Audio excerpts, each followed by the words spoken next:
Namaskar, dear learners. A very warm welcome to all of you in this session.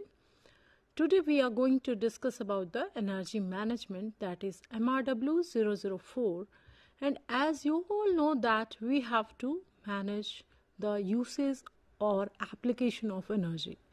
And why did we do so? We do so to conserve energy or the fossil fuels that are already available with us, which we have limited resources and they are going to deplete within some years. So we are going to conserve energy because nowadays for each and every activity of ours we depend upon the energy, and the demand of energy is so high. So we have to make a balance between the energy supply and the energy management. So generally this energy is supplied through various sources. And what are these sources? These sources could be our fossil fuels that are conventional one or non-renewable ones, and renewables also that are solar, wind, hydro, etc. So when we talk about energy management, it is the management of conversion processes. Why do we need conversion process? We need conversion process because the energy that is available in the atmosphere is not in that particular form in which we require it. For example, we have the source of energy, coal, available with us, but we need electrical energy or heat energy from the coal. So what we do, either we burn coal directly and utilize its heat, or we burn it in the boilers, etc., and utilize its heat, or we produce electricity from the coal. While burning the coal, we produce steam, then we use that steam for the turbine, then from the turbines we convert it into the electricity. So our end form of energy is the electrical energy. So the conversion of energy is necessary. Now, when we talk about energy management, what we have to do, we have to balance our energy resources and the energy that we are getting, and that too in an efficient manner so that the losses will be very less. So how we are going to do that we are going to learn in energy management. And as you all know that when we talk about the energy management, the main portion that we talk about is either thermal energy management or electrical energy management. Because when we use or when we utilize this energy, it is either in the form of heat or in the form of electricity. So when we talk about thermal energy management, it is very important to learn about the thermodynamics. And this is what we are going to discuss in today's session. I am Dr. Shweta Tripathi from School of Engineering and Technology. So when we talk about the thermodynamics, what is thermodynamics? Actually, thermodynamics is from two words, thermo and dynamics. Here, thermo means heat and dynamics is when anything is in motion. So when we talk about thermodynamics, it is generally the effect of thermal, that is heat, and its motion when it is in motion. So generally in thermodynamics, we learn about heat, work, and their effect on any energy system. What does that mean? It means that how much work is created by a system or how much work is done on the system. So both are two different things. Either a system will take work to perform or it will generate the work. So both the works are considered for the study. Similarly, heat. So sometimes we get heat energy from that system or heat is generated by that system, and sometimes what happens, we have to produce and give heat to the system. So either we are supplying heat to the system or we are generating heat from the system. And energy, that is internal energy of that particular system. So basically we are going to learn about the heat, work and energy of any system, how much energy, heat or work is generated by the system or how much energy, heat and work is absorbed by the system. So thermodynamics is only concerned with the macroscopic or large scale changes and observations that we make. And obviously these observations are made on the basis of the change of the properties that we will learn further. Now, if we talk about thermodynamics, we have to learn about various terms that are very, very important. So in this context, as we have discussed, that system. So what is system? So we can see that if we are talking about any object or any process, so we define system as the part of universe that is selected for thermodynamic consideration. That means that we are going to study the effect of temperature, pressure, volume, etc. for that particular process or that particular object only. So we confine that very volume of the object or any surrounding or any. So anything in the universe could be system on which we are focusing for the study. Then comes the surrounding. So surrounding is anything other than system is known as surrounding. So in universe we have to concentrate on two things only. One is the system in which we will concentrate.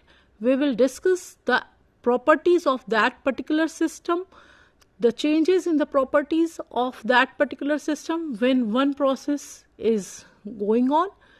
So we will focus upon the changes of various properties like temperature, pressure, volume, enthalpy, entropy, etc. for that particular reason only, and we will call that reason as system. And anything other than that system will be considered as surrounding. For example, when we talk about any power plant, so the whole power plant could be our system. When we talk in the broader way and when we are going to discuss that how much energy is consumed by that particular power plant, then the boiler, turbines, condensers and generators all are system. But when we focus on the boiler only, that we have to talk about that how much heat is generated from the boiler, how much work we have performed on the boiler. So at that particular time that boiler will be only the system and all other things will be the surrounding.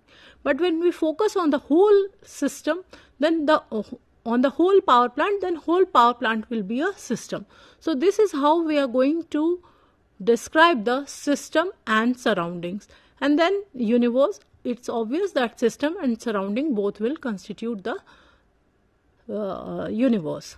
So this is what we will be focusing on basically when we learn about thermodynamics. Then actually the boundary that is between this system and surrounding is an imaginary one. That is, we construct that boundary so that we can learn all the processes, because at every moment there are several processes. So if we will consider the broader areas, it will be very difficult for us to concentrate and determine that how much property is going to change there. So we draw an imaginary boundary so that our system will be separated from the surrounding, and then we focus on that particular process or conversion process, and then we will describe that how much work is lost there, which kind of process is there. As we have learnt in our previous lectures that there are several kinds of processes. We have learnt about isobaric process, isochoric process, adiabatic process. So at every step the process is different. Sometimes the volume will be constant, sometimes the pressure will be constant, sometimes temperature will be constant. So if we will identify that this is our system and we are focusing on this particular, then it will be easier for us to say that here the pressure is constant and everything else is changing, and then we will find out that how much change is there, and accordingly we can calculate that how much work is there, how much heat is there, how much change in internal energy is there. So we have to identify the system, surrounding, and from the universe that we have. If we talk about that if we categorize the systems or types of systems, that how many types of systems are available there, then we can see that we have on the basis of heat and mass exchange, because in a system what we see that how much heat transfer is taking place or how much mass transfer is taking place. So when we learn that, when we classify it on the basis of heat and mass exchange, there are three kinds of systems. One is closed system. So here in closed system, we say that if a fixed mass system is there, so what will happen there? Heat and work can cross the boundary. So that means that heat and work transfer will take place, but mass will not transfer. So it is a closed system. It means that mass transfer will not take place. There is only the exchange of energy with the surroundings. Okay, so no exchange of mass will be there. For example, if we keep warm water in a thermal flask, then what happens?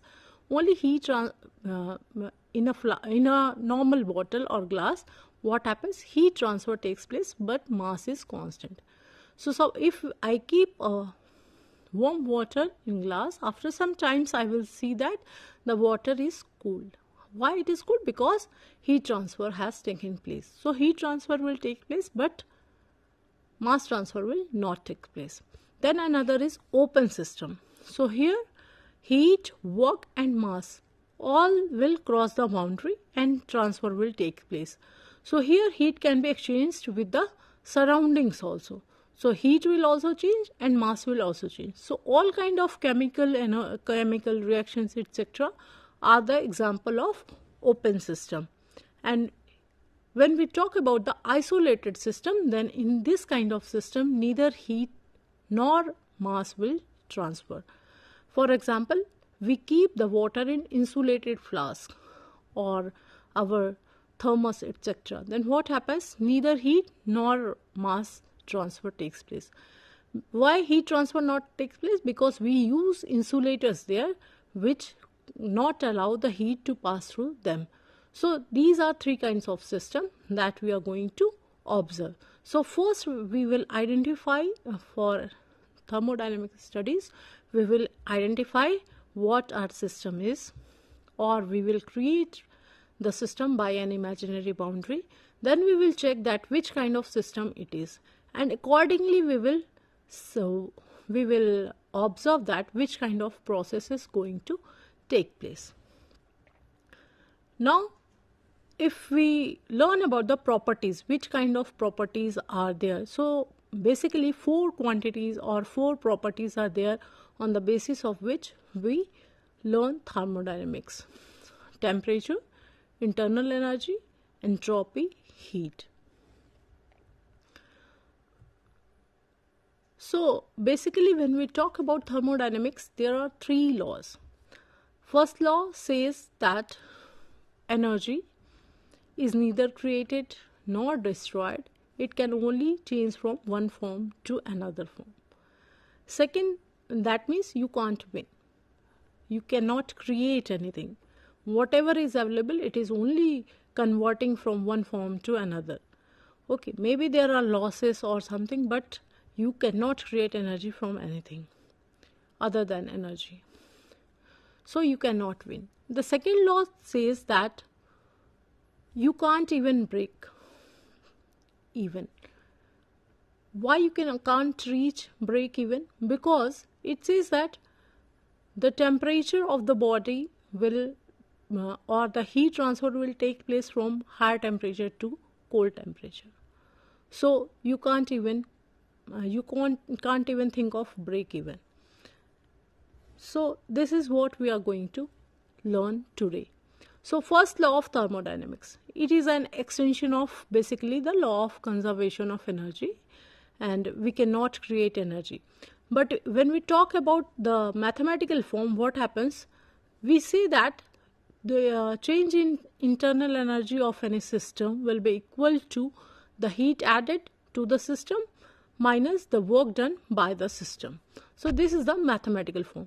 That means heat, work and internal energy.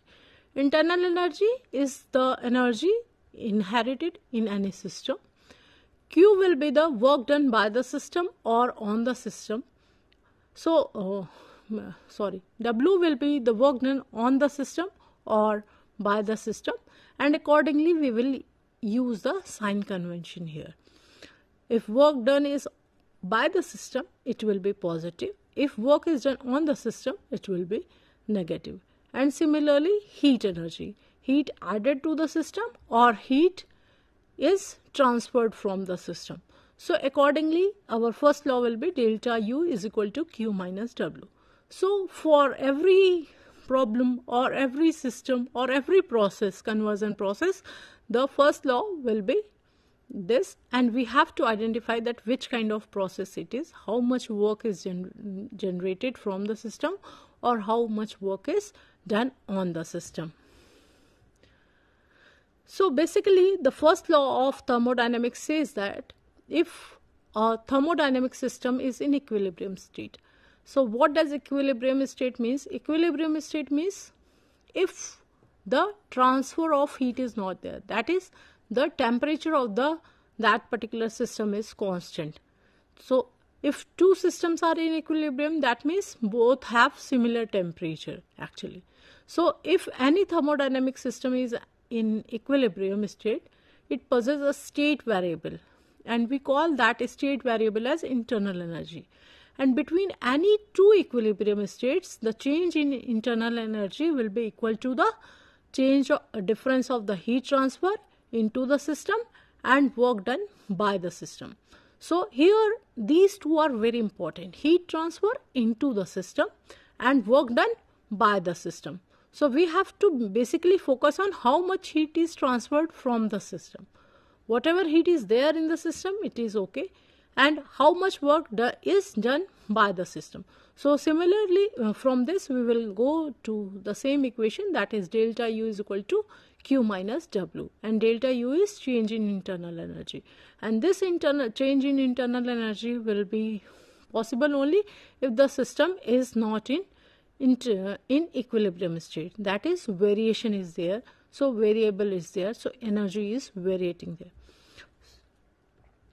Then if we talk about the various kind of processes that we have learnt in our previous session as well, they are isochoric, isobaric, isothermal and adiabatic.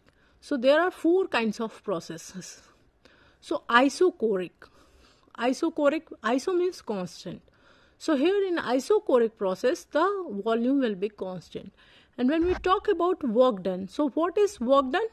Work done is generally force into displacement, and displacement is by volume, how much volume is displaced, and force multiplied by displacement. You can take this displacement in linear manner also, to force in displacement, that how much distance is covered by any substance. Similarly, when we talk about it in thermodynamics, we say that work done is equal to P dV. So here P is pressure and dV is change in volume, how much volume is changed. So P dV, dV is final volume minus initial volume, and P is constant here. We are when we are talking about isobaric process. So here in isobaric process, it is constant pressure. When we talk about constant isochoric, it is constant volume, and when we talk about constant temperature, it is isothermal process. And then comes adiabatic process. So here in adiabatic process, insulators are there, so no heat transfer takes place. So one process is for constant volume, isochoric, another is for constant pressure, that is isobaric, third is for constant temperature, that is isothermal, and fourth is adiabatic, that is no heat transfer. Sometimes we use polytropic also, polytropic process also. So from polytropic, one kind of polytropic process is adiabatic process. So when we talk about the adiabatic process, as we know that first law of thermodynamics says delta E or delta U, internal energy, is equal to Q minus W. So when we talk about adiabatic process and we go for the first law of equation for the first law of thermodynamics, what will happen? Q will be 0. So delta U is equal to Q minus W. So delta U will be equal to minus W. So we can say that if a system expands adiabatically, expands means volume is increasing. So we can say that in an adiabatic process, when system expands adiabatically, W will be the positive. So W positive means the system is doing work. So the work done is done by the system. So in that case, if W is positive, what will happen? Delta U will be negative. Why? Because delta U is equal to Q minus W. Q is 0 and here minus sign is there, and W, when we talk about the system is doing work, we take that W as positive. If the work is done on the system, we take it as negative. But when the work is done by the system, we take it positive. So when expansion is taking place, so the work is done by the system, in that case the internal energy of that system will be minus W. So we can say that it will be negative. And similarly, when a system will be compressed adiabatically, so in case of compression, the work will be done on the system. So in that case, we will take W as positive. So delta U will be, we will take W as negative. So delta U will be positive. So delta U is equal to W. We are putting the values on similar equation. Delta U is equal to Q minus W. So when W will be negative, that is work is done on the system, our internal energy will be positive. And when the work is done by the system, in that case our internal energy will be negative in case of adiabatic processes. Next is isothermal process, and as we have talked that isothermal process is a constant temperature process. So here temperature is positive. So if heat flow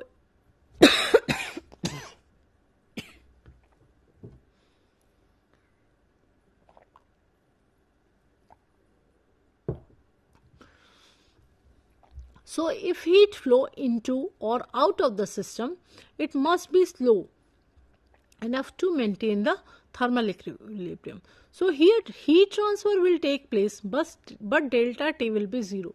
So if we talk about ideal gases, so generally the change in temperature will be 0. So our delta U will be 0. Why? Because delta internal energy depends upon the change in temperature, and here temperature is constant, so our delta U is 0. So delta Q is equal to W. So any energy that is entering into the system, that is Q, it will leave as work W. So what we get from this, that whatever energy we are giving is converted into the work. So if heat is entering into the system, it will be converted as work. This is what we have we get from the first law of thermodynamics for isothermal processes. Like isothermal process, we also have isobaric process, and here in isobaric process it is a constant pressure process.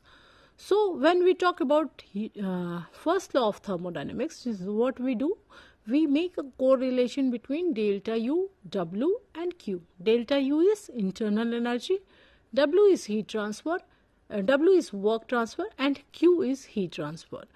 So if we are calculating the work done by any ideal gas, so what it will be, W is equal to P dV. So P is pressure and dV is change in volume. Because it is a constant pressure process, so P is constant. dV is the variable. So here we will take P dV. So suppose if it is from V2 to V1. V2 is our final volume and V1 is our initial volume. So what it will be? P into V2 minus V1. So change in volume will be V2 minus V1. So here our work done will be P multiplied by V2 difference in the change of volume. So it will be V2 minus V1. So If we talk about the example, so if we are boiling a water in saucepan, what will happen after some pressure is constant there, but temperature is changing. So this kind of process is known as isobaric process. Now if we talk about the first law equations, then in place of W we have to put P dV, Q and delta U. So delta U is equal to Q minus P dV. Then isochoric process. Isochoric process is a constant volume process. So here V2 minus V1 will be 0. So W will be 0 here. So here internal energy will be equal to heat energy. So this was all about the four important processes of thermodynamics.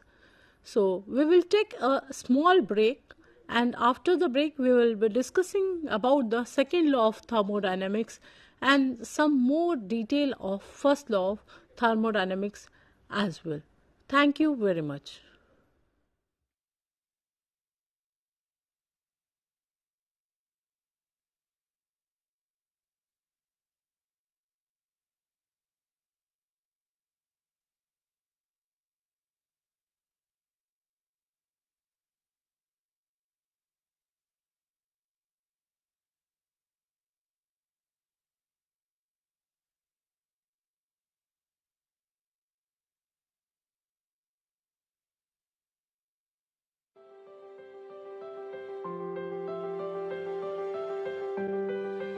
A warm welcome to IGNOU. If you are creative, if you can write well, and if you can visualize, mass communication is the correct career option for you. I am going to talk about postgraduate diploma in journalism and mass communication, which is also the first year of MA program in journalism and mass communication. So any learner who has done a postgraduate diploma in journalism and mass communication is eligible to take admission straight away into the second year of our master's program in journalism and mass communication. Duration to complete this program is minimum 1 year, and because we have this inherent flexibility in distance education system, you can take up to 3 years to complete this program. The minimum eligibility criteria for taking admission in this program is bachelor's in any discipline. To give you a glimpse of what are the various components of this program, we begin with telling you what mass communication is, what are the various areas, various branches of mass communication. Then we go on to tell you about the various reporting techniques and beats of reporting, followed by media ethics, the principles, the codes of conduct that you must follow, and we also focus on the writing skills and editing skills for print media. Now this program comprises of 8 courses of 4 credits each. 25% of the entire program is practical based. So we have 6 theory courses and 2 practical courses. This program is so designed so that it will be able to make you more employable in the market. So it helps you build a career in print media, in radio, television, new media, as well as the allied subjects of mass communication, which could be media marketing, advertising, public relations and corporate communications, event management. This can also help you become an entrepreneur in areas like photography or having your own production house and so on. So I hope that you will be excited to join this program, and we will be waiting to welcome you here in IGNOU.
Namaskar, dear learners, and we are discussing about energy management, MRW 004. I am Dr. Shweta Tripathi from School of Engineering and Technology.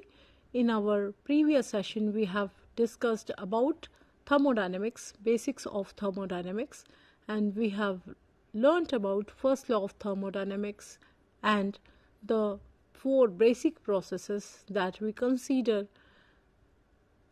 in study of thermodynamics. So we have learned that first law of thermodynamics that states that energy can neither be created nor destroyed. It can only be transformed from one form to another, and this transformation or conversion of energy is important because we require we do not have energy naturally available in the requisite form in which we actually desire that energy. So that's why energy conversion is important. And we have also learnt about the mathematical form of first law of thermodynamics, which was delta U is equal to Q minus W, and delta U is change in internal energy, Q is heat transfer, W is work done. So if work done is by the system, we consider it as positive, and if work done is on the system, we consider it as negative. Similarly, if heat is transferred from the system, it will be positive, and if heat is transferred to the system, it will be negative. So we have discussed all these things. Now we are going to discuss about what Q is, how we are going to calculate Q. Q is generally the heat capacity. So how we are going to calculate this heat capacity? So basically the Q is amount of heat that is required to raise the temperature of any particular material or system. So there's if we talk about any system, there will be certainly some mass. Okay, and when we talk about the increasing the temperature of any object, there it should be by certain temperature should be there. So we can say that the amount of heat required to raise certain mass of a material by a certain temperature is called heat capacity. So here Q is equal to mc delta T. C is specific heat of that particular substance. T is delta T is change in temperature, and Q is the heat capacity. If the process is constant pressure process, then here in the place of Cx we will take Cp, and if the process is constant volume process, we will take it as Cv. So Q is equal to mCp dt for constant pressure process. Cp is specific heat at constant pressure, and similarly if we talk about constant volume process, it will be mCv dt, and here Cv is specific heat at constant volume of any particular substance. It is the property of substance, so it will depend upon the material of the substance, Cp and Cv, of material, gases, liquids, so it will be different for all. Mass, whatever mass of system is there, that we have to take there, and dt is change in temperature. Now if we talk about the heat capacity of ideal gases, so Cv, as we told that Cv is specific heat at constant volume. So generally it will be 3/2 of R. R is universal gas constant, and its value is constant, that is 8.314 joule per mole Kelvin.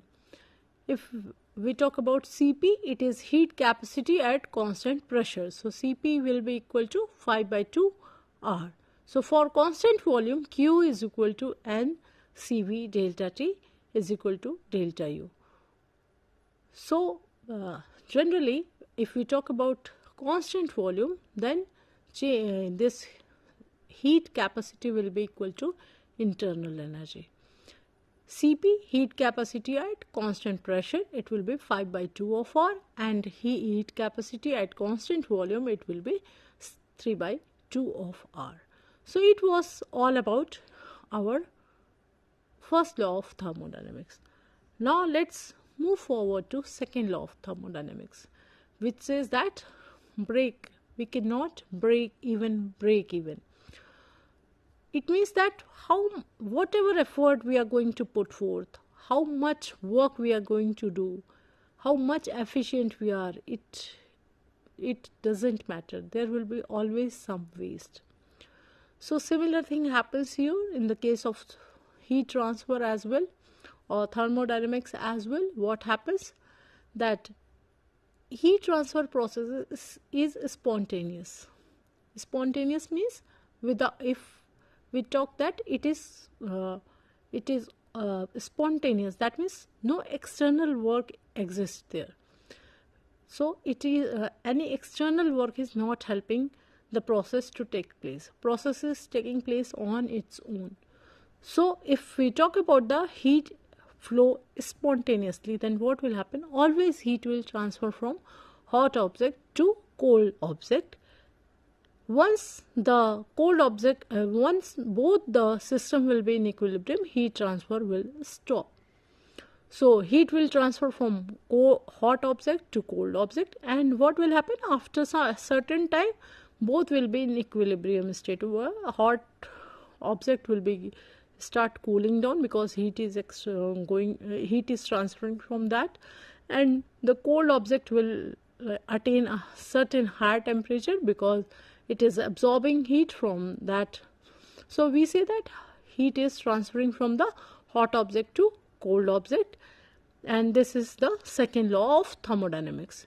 Here no external assistance or external work is done upon the system. It is a natural, when we are talking about the natural process. If we want that heat flow from cold object to hot object, then we have to give some external work there. We have to work upon that system, then only that will be possible. But when this process goes on, what happens? There is some waste. We can say that the process, we talk about reversible processes, irreversible processes. So we think that there are some processes which are reversible in nature. Reversible means if I am going from 1 to 2, it is possible for me to return from 2 to 1 as well. But here in thermodynamics, it is rarely possible. So ideally, all the processes are irreversible in thermodynamics. It is not possible that we have gone, if a process goes from 1 to 2, it will come back from 2 to 1. There will always be loss of heat. So some energy will be wasted there. So it is not possible to come back or to reverse that process from 2 to 1 ideally.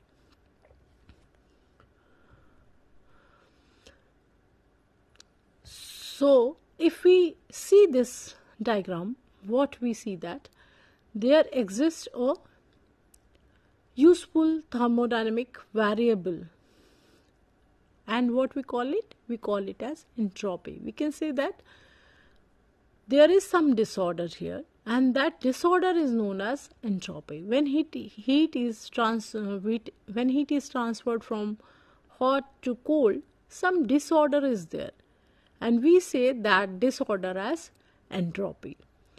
We say that if a natural process starts in one equilibrium state and it ends in another, so it will always go in the direction of in the direction that will cause the entropy of the system and the environment to increase for an irreversible process.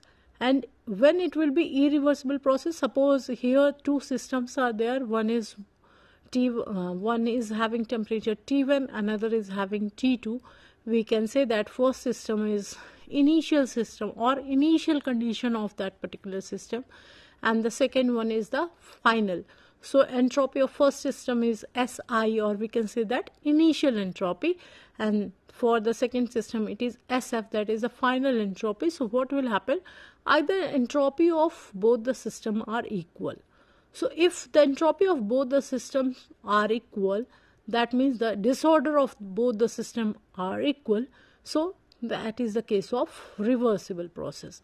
And if the disorderness of final process is more, or entropy of final process is more than entropy of the initial process, then it will be irreversible. That is, it is not possible to revert back. If we talk about the statements of this second law of thermodynamics, so Clausius and Kelvin, Planck's and Clausius, two kinds of statements are there. So generally this second law of thermodynamics basically introduces the notation of entropy. And as we have discussed, that it is a measure of system disorder, that how messy that system could be. So this is what the entropy tells us about. So generally, if we talk about the first law of thermodynamics, we have talked about internal energy.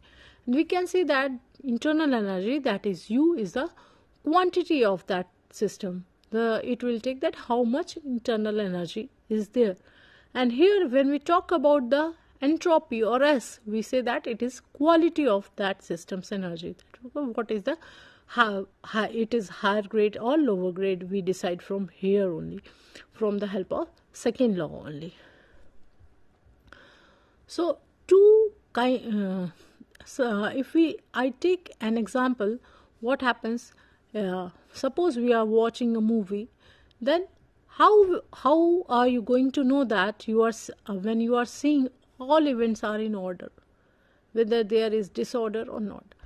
Suppose if we take an example of a raw egg which is dropped, so entropy will be high, messiness will be higher, so greater entropy will be there.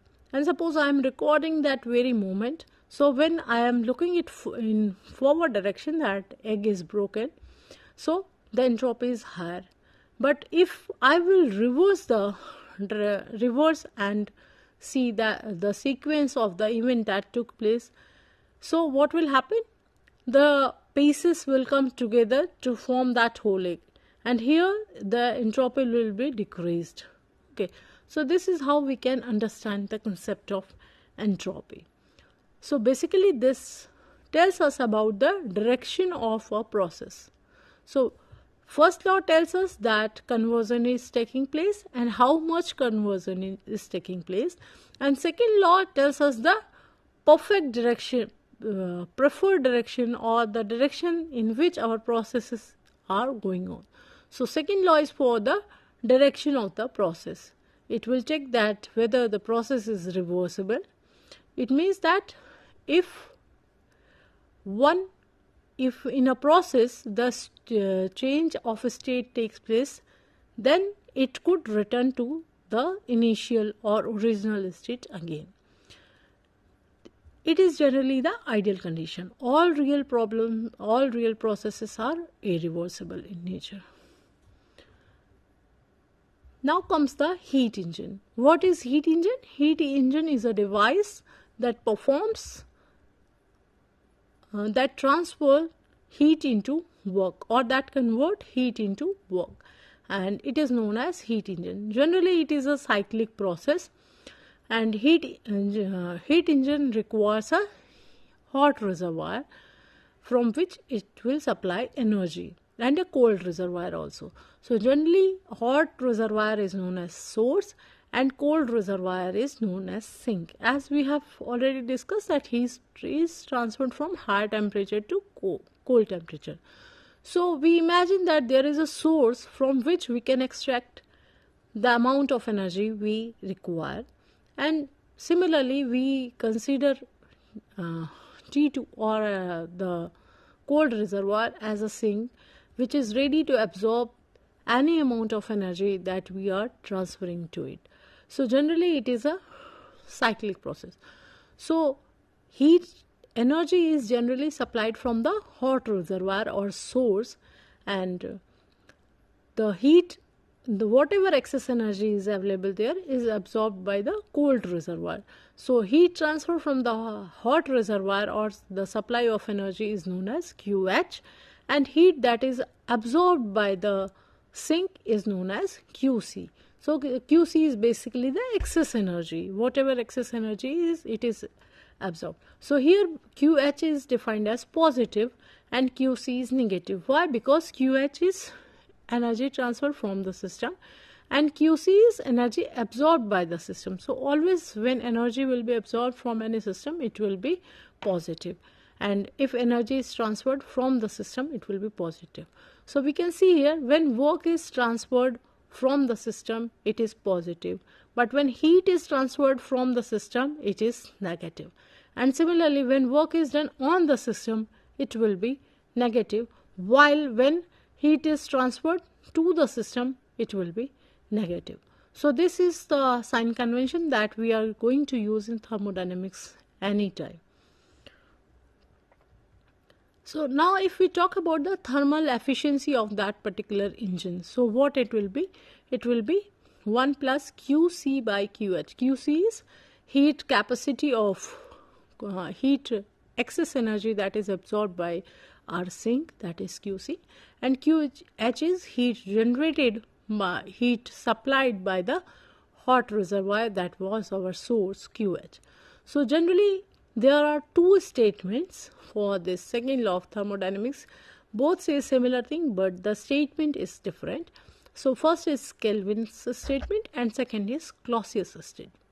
So in Kelvin's statement, it states that it is impossible for any system to have an efficiency of 100%. It means all the heat could not be transferred. Okay. So QC and QH could not be equal. Okay. Another statement of the second law of thermodynamics is it is impossible for any process to have at its sole result the transfer of heat from a cooler object to a warmer object. So it tells about the direction. That is, heat transfer is possible only from the hot object to cold object. If we want to transfer heat from cold object to hot object, we have to do some work on the system. So we will need some pump or pump there to transfer heat from the colder to hotter system. Now if we talk about the practical uses or the applications of the second law, it is almost applicable for all automobile engines, refrigerators, air conditions, boilers, etc. So all these works on the principle that is laid out by the second law of thermodynamics. You all have ever seen that when we leave our refrigerator open in a hot summer day, our kitchen or our room do not get cold. Why?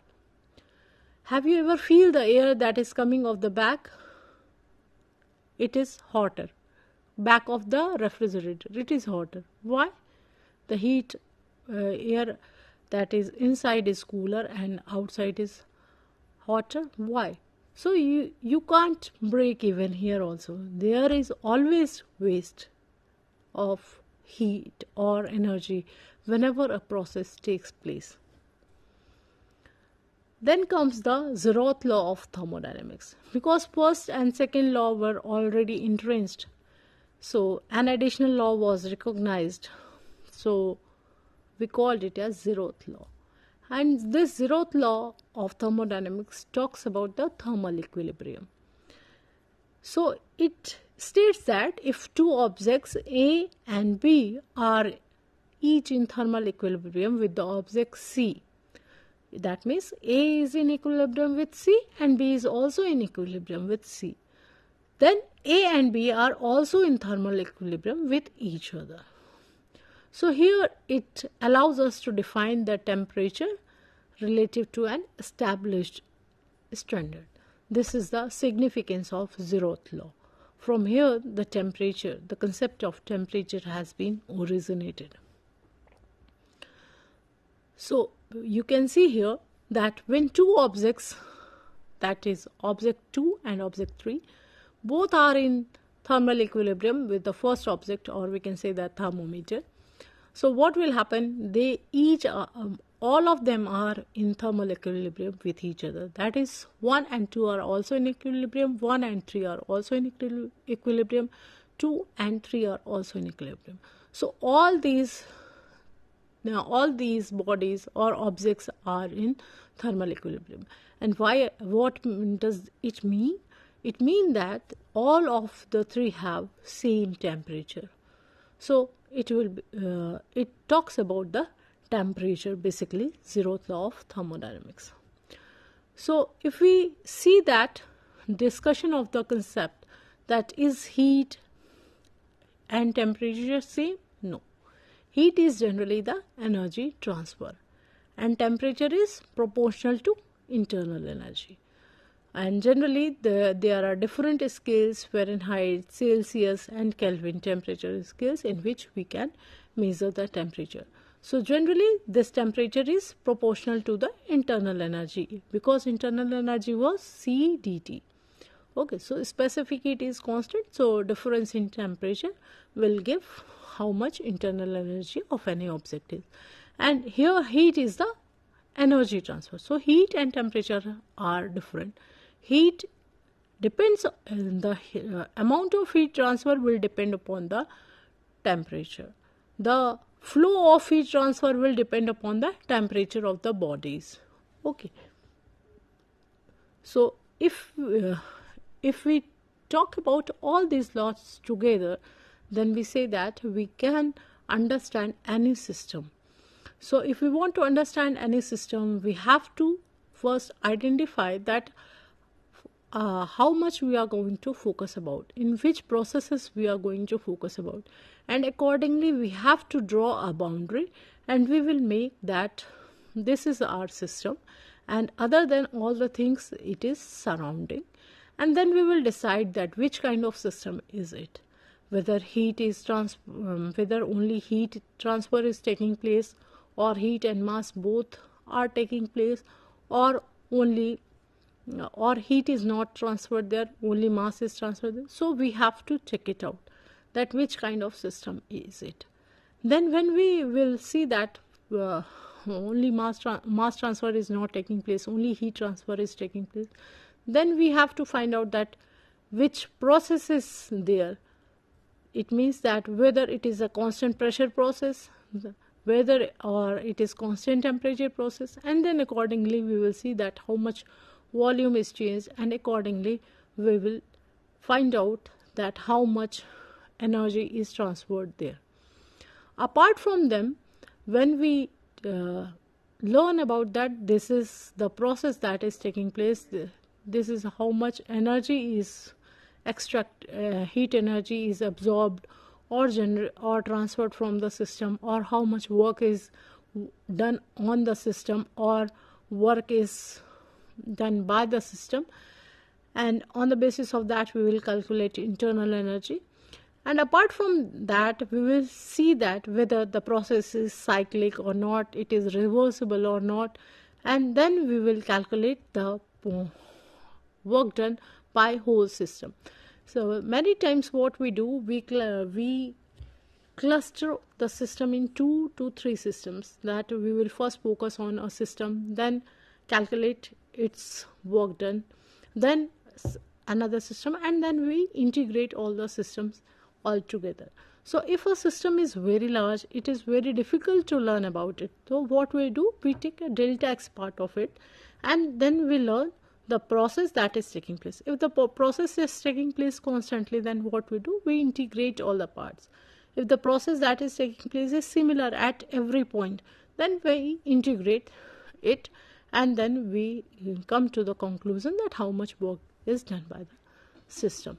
So this is what we have learned.